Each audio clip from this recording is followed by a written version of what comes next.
等到时候演的时候，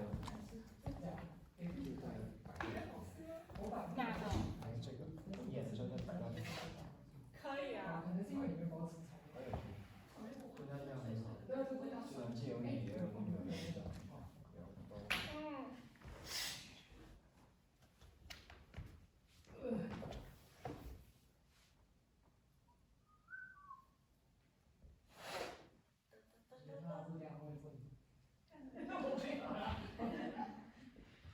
我刚吃完锅饼，然后我要紧张，我要去拉床。那是左，可是我今天早上也到过拉过。这样子过分了，然后我们吃自己一个去，你可以过去啊。给他坐在高点。你老师会坐哪里？你坐他的位置，你坐着，你就坐着，我想看他这样会选哪里坐。对啊，我一看我就跟你说过，真的啦，真的。你看我在，你有把我在放吗？我就想说，你坐着，我看你坐在哪。我还没，我 recital 还没approve，等一下看我在上。这有写名字吗？都写名字。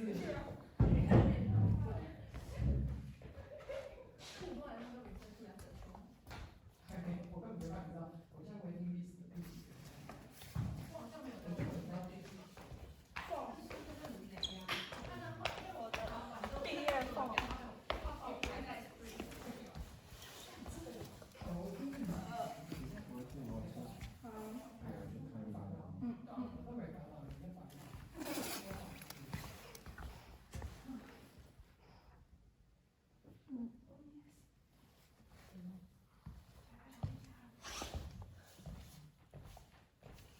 那你这样子的话，你有打算要比较上面吗？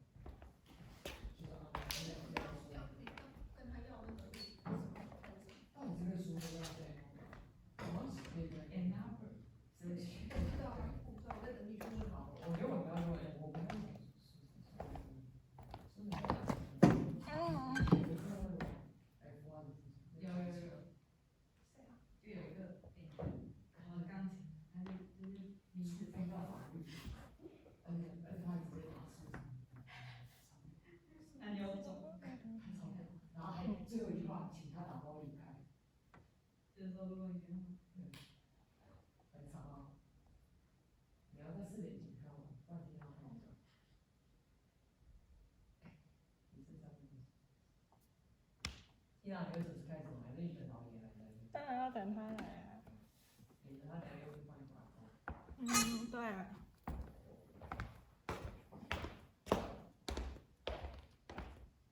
所以他把他的安排就给别人。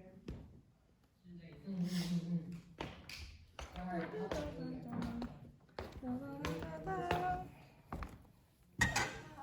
老公。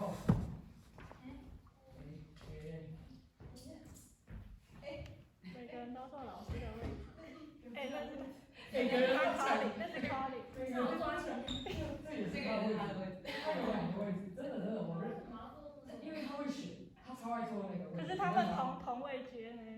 老寇跟导演就在同等。你可以跟你卡里坐啊。我都放在前面。professor 跟 professor。我也是professor。对啊，要讨论啊。傻眼。然后对他的那个。我要跟他讨论。对他的那个，然后给予一些评价。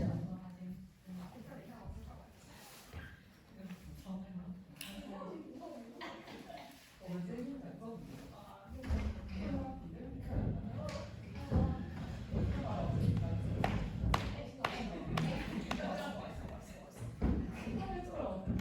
大家都会说真的。那我要抢。大家都超爱真的。那我要做这里。我来。这边是可以拿饮料进来。抢。就放一个。直接买1送1。对，直接买1送1。我买1送1就可以升掉。贡茶买1送1。但我已经删掉了。不用一直留着。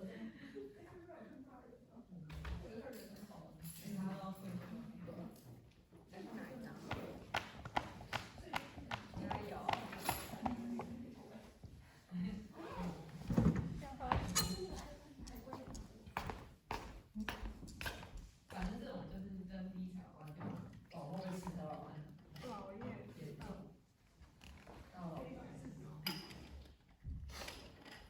看到他们怎么没有来，我就问他们，他们在Chen-Fang，现在是Chen-Fang class. So Neil, why didn't you go to Chen-Fang class? I'm done. Oh, you. It's down 6, right? 16. Good, good. Good student. Good student.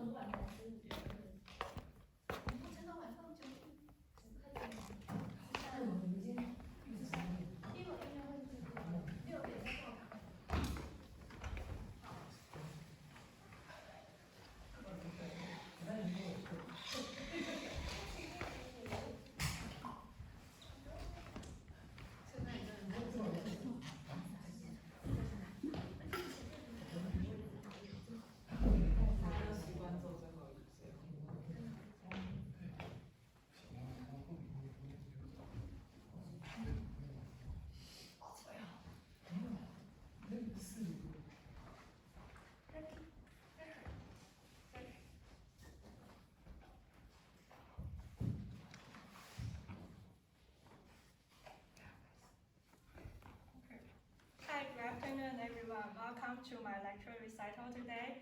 And I'm going to present my lecture recital topic, Clarinet Americana. And I'm focusing on clarinet repertoires of Aaron Copland and Leonard Bernstein.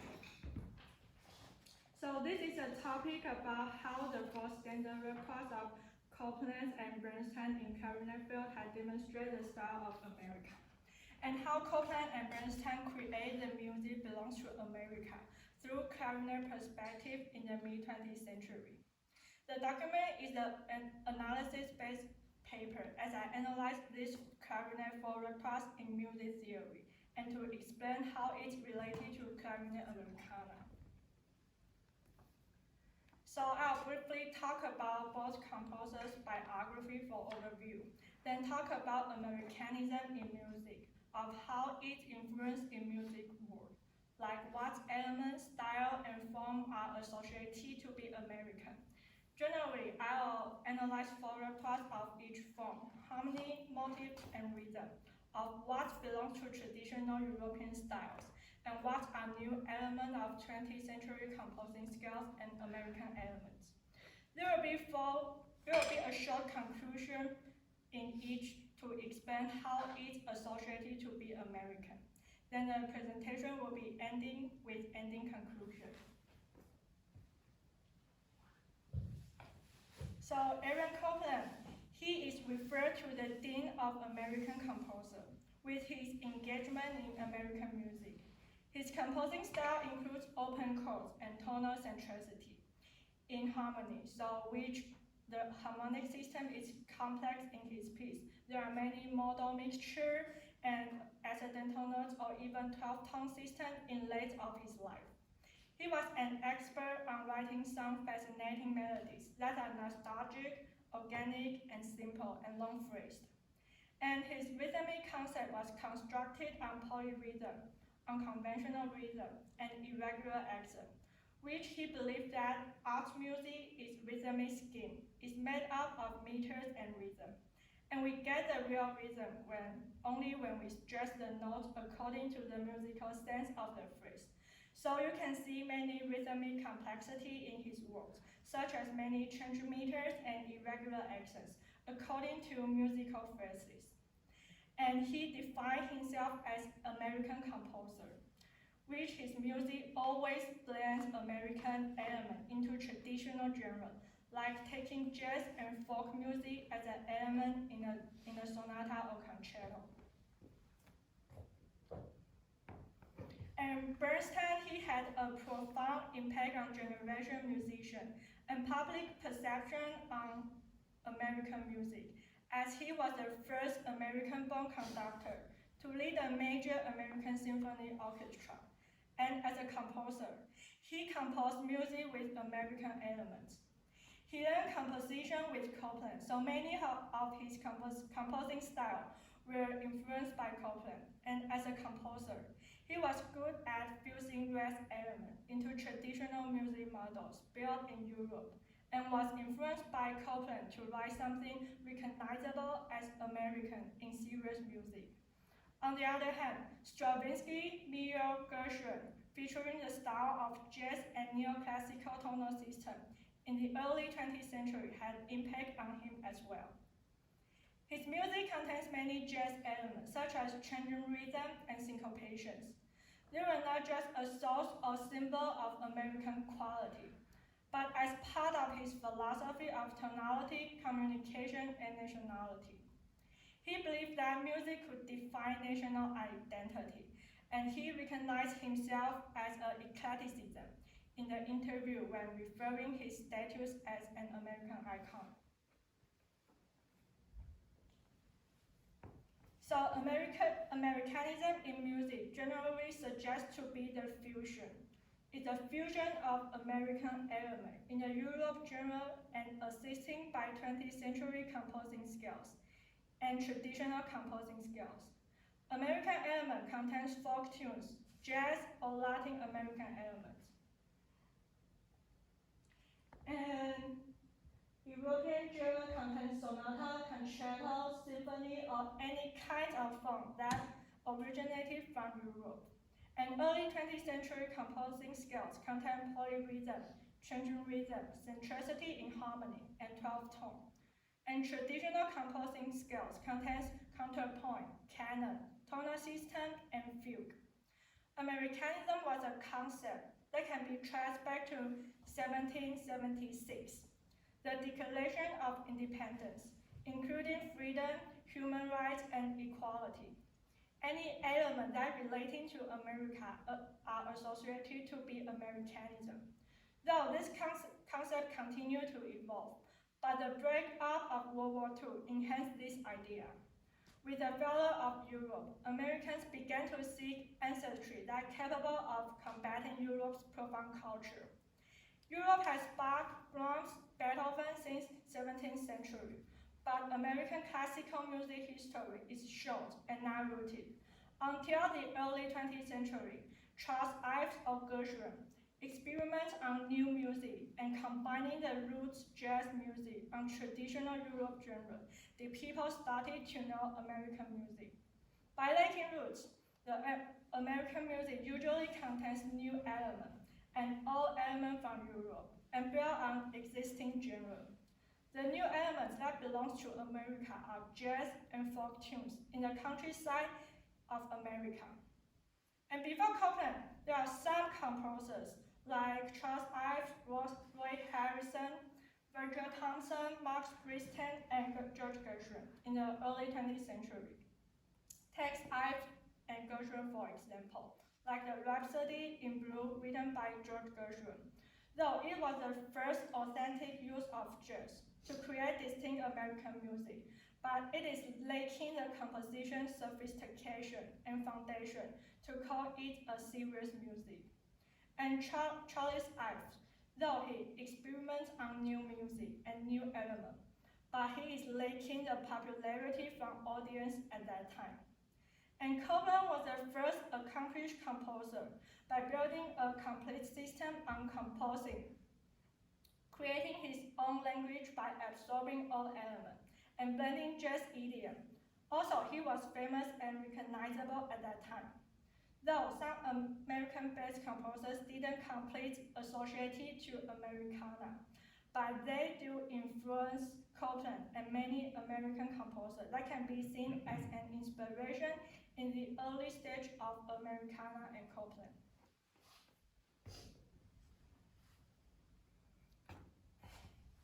So Bernstein Clarinet Sonata was his first published work, dedicated to David Oppenheim, a clarinetist in the mid-20th century.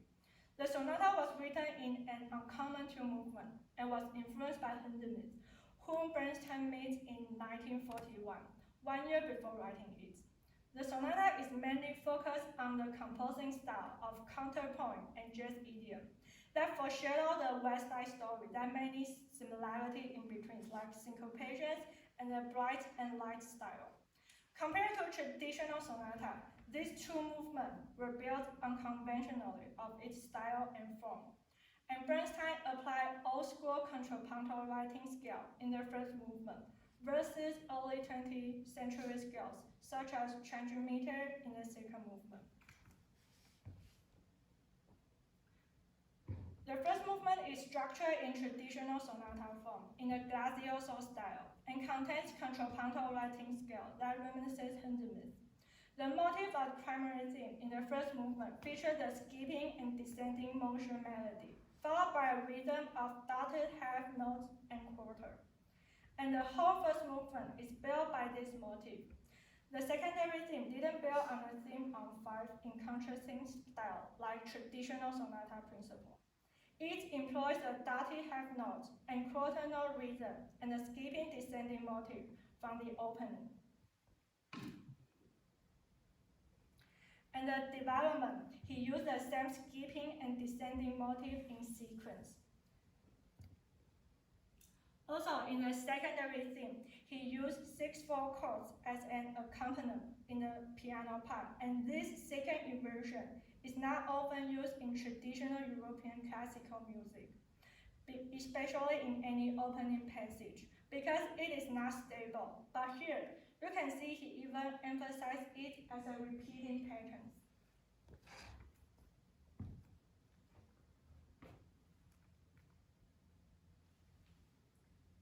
And the second movement doesn't follow the traditional ABA structure principle. It is a rondo with a slow introduction, which is like a combination of second movement and third movement in traditional forms. Because in tradition, the second movement is slow, and the third movement is in minuet or rondo. This introduction centers in A. The motif in the first two measures features the 3 notes rising motion and falls, and the later motivic development in the rondo all originate from this opening motif. This rondo is not a strict rondo, as A sometimes didn't return. Each refrain and episodes articulated and grouped differently, and this demonstrates Bernstein's creative and innovative spirit of Americana. And here is a table of how each section related to the motif. The section A employs the same motion, but alters syncopation rhythm in 2+3 in 5/8 meter. Both B and D sections reverse the direction from upward to all the way downward and alter the articulation in each. B has accent and staccato, and whereas D section features the legato theme. And section C employs the same upward motion all the way through, and accent each note, and grouping switch between 2+3 and 3+2. And finally, in the middle E lyrical section, apply the similarity, calm, and expressive sense that recall the introduction in the same motivic direction. And this second movement is a jazz movement with essential elements of jazz idiom, such as syncopations and walking bass.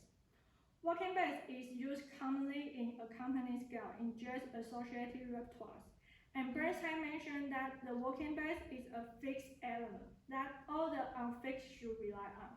All the freedom and flexibility are constructed based on this steady pulse. In the second movement, take this A section for example. He applied the 5-beat pulse all the way through, either in 3+2 or 2+3 in this 5/8 meter, which is the adoption on walking bass, and the melody flies in the clarinet part. This also relates to the performance practice as rehearsal this second movement because there are too many irregular accents and meter changes between 2+3 and 3+2. So it is easier when you play in one and feel the accent in the steady walking bass pulse. And by applying this approach, you can avoid many unessential accents between beats, and the style will be more organic and you won't be panicked for counting. And to sum up this clarinet sonata, he applies the style of jazz idiom syncopations and early 20th century scales of changing meters and centricity on traditional sonata, assisting with counterpoint from Baroque and neoclassicalism, and more focus on how motivic development rather than tonal system. which is an Americana in his early stage of fusion. And the Copland Clarinet Sonata. This was violin version originally and was premiered in 1944 by Aaron Copland. He played the piano and Ruth Purcell on violin. It was later transposed by Aaron himself, and a transcription transposed down a major third from the original violin version to make effective on clarinet's rich Shalumo register. And there are 3 movements in the sonata. The first movement in this sonata form is in sonata form, according to the centricity with 2 developments and no recapitulations. The beginning of the sonata started with prologue, featuring the plain and lyrical melody in clarinet parts, centers in E flat and B flat, and piano accompanied on 5 and 1 in cadence on the right hand. Left hand emphasized on pedal notes, E flat on the downbeat. This indicates the E flat and B flat centricity duality. The whole sonata is built on this melodic theme of E flat to B flat, the open fifth, and the relating minor major third intervals inside this fifth. Each movement contains that momentum, and the developing of the centricity was from this fifth interval as well. And the melodic line also indicates the fifth and third within the intervals. The exposition features the theme 1, centers in E flat, then move from E flat to the G flat to D flat, B flat, and back to E flat, indicated by cadence. The E flat and B flat fifth relationship, and the minor third of them, that is G flat and D flat. This theme features contrapuntal writing in clarinet and piano, which is a composing scale from Baroque. And again, the interval pitch class of fifth and third is emphasized in this theme 1 melody as well. Here. And the development 1 and the lyrical middle section from the opening prologue were centered in the second fifth cycle of F and C. The F is fifth above B flat, and C is fifth above F, featuring the same third and fifth related figures from the exposition and transition, which again reinforce the importance of the intervals. The development 2 features the new theme. The new theme still contains a figure of fifth and third, and here Copland used the third part canon that was a traditional composing scales changed in Baroque to develop it. The retransition of this development 2 features a diatonic planning, which is a commonly used composing scales in the centricity repertoires from the late 19th century to the early 20th centuries. And the rearca prologue alters the recapitulation as a restatement, because in traditional sonata form, the recapitulation should duplicate the material from the exposition in the same tonic key area. However, though he employed the same theme 1 material, but the cycle of fifth is now extended fifth below from the original E flat cycle to A flat and D flat cycle, with the arrival on B natural in the left hand on piano, and this indicates the B natural centricity, which is C flat in harmonically, and C flat is a minor third of A flat, and F flat is fifth below E flat. After the showcase of the new fifth cycle, the same prologue repeats as a coda and back to the centricity of E flat and B flat. The second movement featured tension and waltz-like melody, and that was built on the same E flat to B flat centricity. The form is in a simple ABBA binary form, symmetrically, both in centricity and material. The section A features a tension in piano part, centers in B flat, and the left hand pedals in F, indicating the B flat and F duality in the section. And the B section features a waltz-like melody, centered in E flat diatonic scale, which is the fifth below from B flat, and horizontally, each phrase in the waltz melody is in interval pitch class of fifth, and the IC5 relationship when you group 4 notes in the phrase. And vertically, the piano accompanied with open fifth chords, and this reinforces the fifth relationship through linear melody and chordal space. The B flat section features the restate the waltz-like melody, however, developed in canon. That is a similar scale he had already used in the first movement. The third movement is written in A symmetrical binary form with a coda, according to centricity and motive. This binary form employs the momentum of fast and humor from scatter in the traditional sonata principle. Besides, Chopin focused more on centricity of fifth and third cycle continuing from the previous first and second movement, rather than focus on perfect fifth and minor third in the previous movement.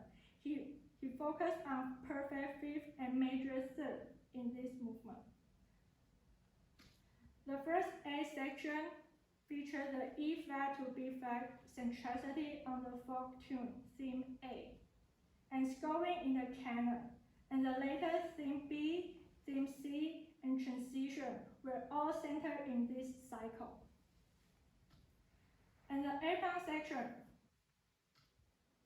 focused on the major third from the A section, as the theme A repeats the same thematic melody in G centricity, then shift to E and S centricity with the pedal note indication. Those notes are major third above E flat, C, and F, and this indicates the new cycle. The repeating theme B centers on D in D diatonic scale, and the previous theme C didn't recur in the A section, but the theme A and theme B alters. Here, Chopin used theme A and B at the same time on clarinet and piano, and this recalls the double fill. That's two themes or subject occurs simultaneously. It centers in E flat and A flat in the A flat diatonic scale. And the coda restates the prologue from the first movement, centered in E flat, the thematic notes of the whole sonata, strengthening the connection from the first to the third movement. So Chopin clarinet sonata almost follows the sonata principle in form, but not in harmony. As the first movement, he applied the sonata form. The second is binary, and the third applies the scatter momentum. He leans on the centricity of fifth and third interval pitch class, which is early 20th century composing scales as a base, and built on the European sonata. However, this sonata didn't follow the strict rules.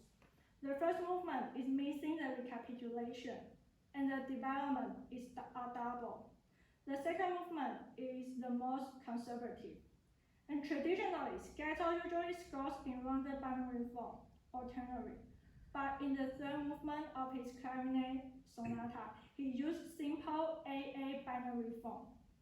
Chopin used his own language to interpret the sonata by perfect fifth intervals, and it was an essential interval in the traditional tonal system, that is perfect fifth, and this recalls the Baroque and Classical era.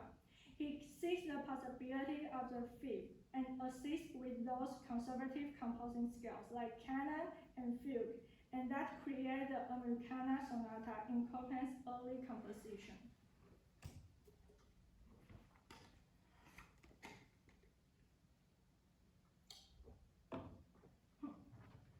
Prelude, fugue, and riff. This was the written out jazz performed in the concert hall, commissioned by Woody Herman and his big band. And this is undoubtedly a jazz-influenced work, as the title suggests. And Bernstein presents it on Omnibus, a TV show that provides art, science, and humanities. The repertoire contains 3 consecutive movements, each featuring different instrumentation. The first movement features brass, the second was saxophone quintet, and the last movement features solo B-flat clarinet, and joined by the whole big band group. It combined Baroque form, prelude, and fugue with Americana jazz idiom, riff, and jazz instrumentation big band. He unified it as a genre of Americana. As Bernstein said in the premiere, all the elements we have been discussing during this time, serious music of American music. The whole music contains 5 themes. Each movement contains several. The first movement has theme 1 and 2. The second movement has theme 3 and 4. And the last movement features theme 5, and all previous themes join in the last movement, except the theme 1. The theme 2 features a triplet that he marked a bit more dragging in the score. This indicating the style of blues. Instead of scoring in typical 12-bar blues, it was a 5-bar plus 2-bar extension, and a 4-bar phrase plus 1-bar extension. Before the theme 2 was a fanfare-like theme 1. Then the style suddenly dropped to dragging blues as the tempo drops. This blue melody reveals Bernstein's experimental spirit on unconventional swing and blue grooving. The theme 3 is a rhythmic subject that didn't follow the strict fugue principle. In the exposition of the fugue, all the subject occurs, but it's missing the second voice. According to fugue principle, exposition should contain at least one entrance from each voice, and thus it's called a complete exposition in fugue. But in this case, the second voice first occurs in an opposite direction in the development of this fugue, and it was also where the development started from. And later, it's developed with a fragment and inversion of theme 3 in each voice. The theme 4 features a horizontal melody, but Bernstein adds a rhythmic interlude to accompany it. These rhythmic interlude patterns were in changing meter of 5/8, 6/8, and 2/4, but the theme 4 is in 4/4 meters, and this created 20th century scales of polymeter. And later of the section, he mixed the theme 3 and theme 4. It occurs simultaneously, and that recalls the scales of double fugue. The theme 5, as the title indicated, the riffs means rifacimento in Italian, and repeats in English means repeating a short pattern of phrase, accompanied by ostinato chordal progression underneath the solo in jazz term. Theme 5 is inspired by the blues scales, starting with the D blues scales, and it occurs in various types, transposed in different blue note scales, and written in call and response between solo clarinet and piano, or developed to piano improvised solo, and transposed to a rhythmic pattern for tom-toms. And later, theme 2, the blue dragging melody from the first movement reoccur. And after that, it became chaotic, as the theme 3, 4, and 5 joined together in each voice, and this we call the triple fugue. That is even more complicated than the double fugue in the second movement. To sum up Bernstein's prelude, fugue, and riff, he used 5 motifs to build the structure in this work. In a large picture, the music structures in a linear chart attached by themes. Begin with a rhythmic motif, theme 1, as an introduction, and add a blue melody, theme 2. And Bernstein adds a new theme 3 and theme 4 in the second movement, scored in the contrapuntal liking scale in a single fugue or even double fugue. And finally, in the last movement, feature the theme 5, the blue scales. And later, all the previous themes join together and scored in a 3-part fugue and counterpoint. The texture becomes thick and complicated. It is obvious that Bernstein applied many jazz elements like blue scale, changing meters, changing rhythm, polyrhythm, but he constructed on the form of prelude and fugue from Baroque. Each movement has its own characteristic. Here, he also employs the concept of dance suite from Baroque, of a similar short length in each movement, and features different characteristics and more on instrumentations. In this piece, he blends the composing scales of fugue, double fugue from Baroque, with a scale in early 20th century, such as polymeters and changing meters, and built on the jazz momentum, like blues and improvisation, and that really associated to Americana, with the concept of fusion and eclecticism.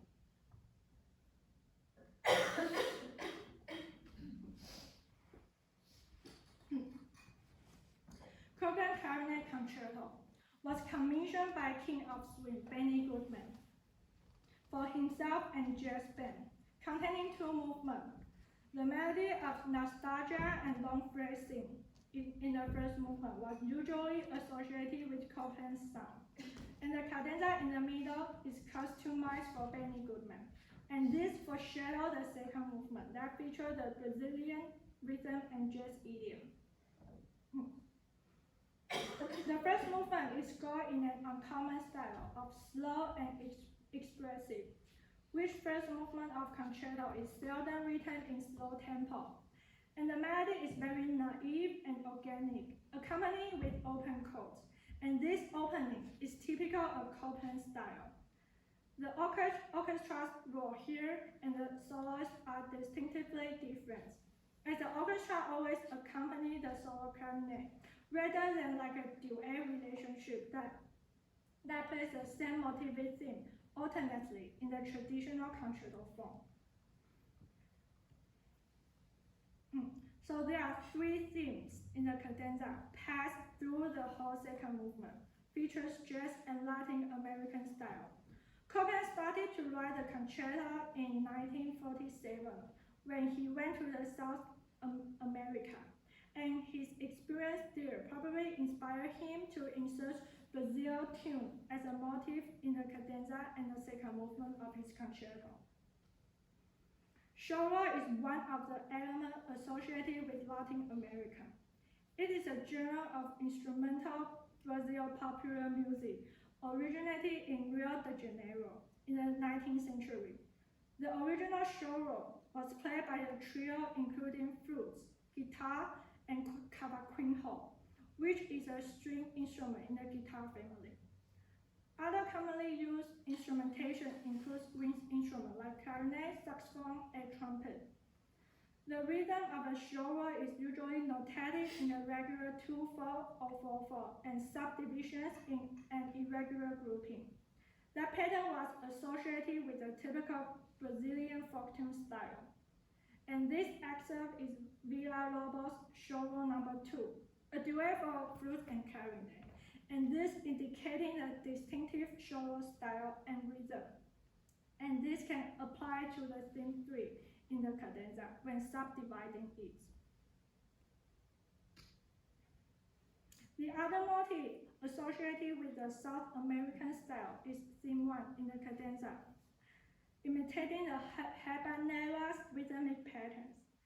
Habanera was a genre that originated from Cuba in the 19th century, and that featured an African rhythmic pattern. The best known example was Bizet's Habanera in Common.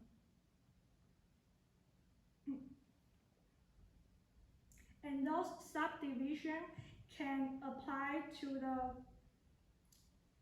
performance practice when playing the cadenza, as Copeland didn't mark all the required accents in the cadenza, which he gave performers many flexibilities in this section, but traditionally, performers tend to play the accent on the beat 1 and beat 4 to bring out the jazz momentum. And this cadenza is customized for Benny Goodman, as mentioned before. However, there are some notes he can play while reading, and some virtuoso passage he couldn't make it, so Copeland rearranged some parts for him. And here in the excerpt, at the right side of the slide, the upper notes are the original version, and the bottom notes are Benny version. And this slide is as well. The virtuoso passage, the bottom part is, upper part is original style, and the bottom part is Benny version. And nowadays, most people prefer to play the Benny version, but still some people like to play the original version if they like challenge. The second movement is in a rondo form, symmetrically. The key areas contains many modal mixture and 7 or 11 chords associated with the root chords. In the second movement, he used many jazz elements, and this example shows a foxtrot rhythm and swings. The successive rhythm of swing gesture is dotted 8 notes plus 16 notes, accompanied by upbeat walking bass. And this echo Benny Goodman.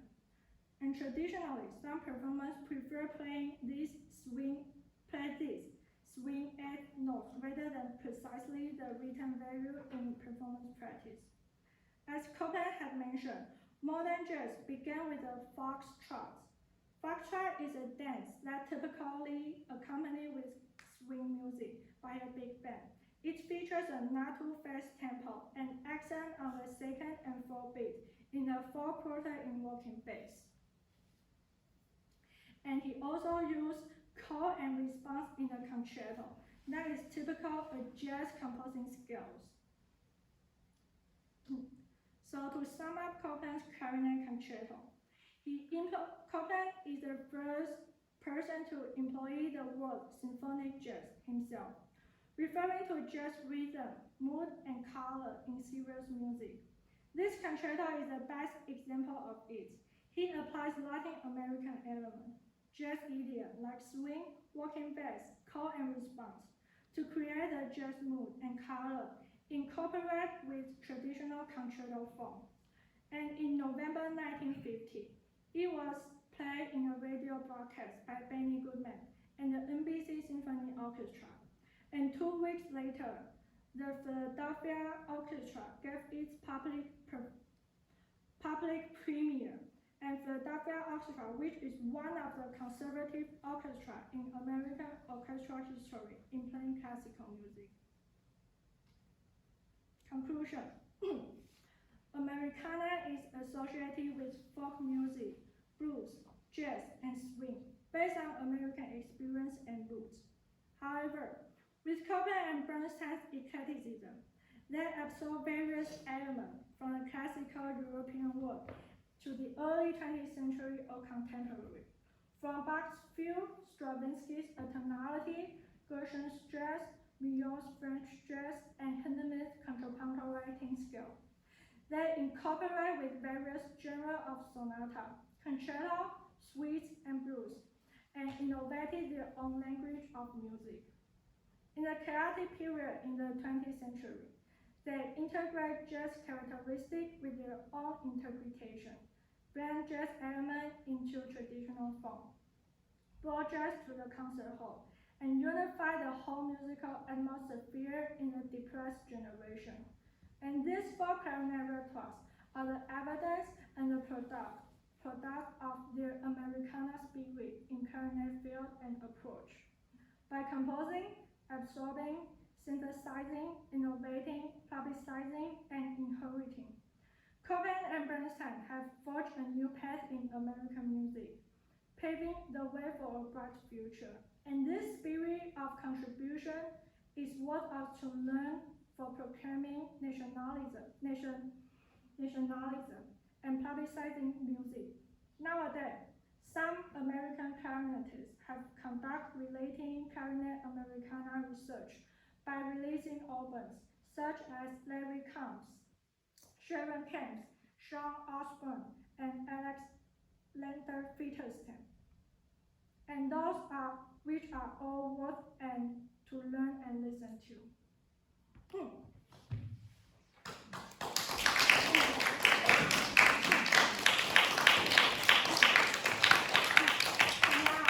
I'm going to play the fall piece, but not everything. Don't scare me, it's not too long. first I'll play the Bernstein's Clarinet Sonata.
谢。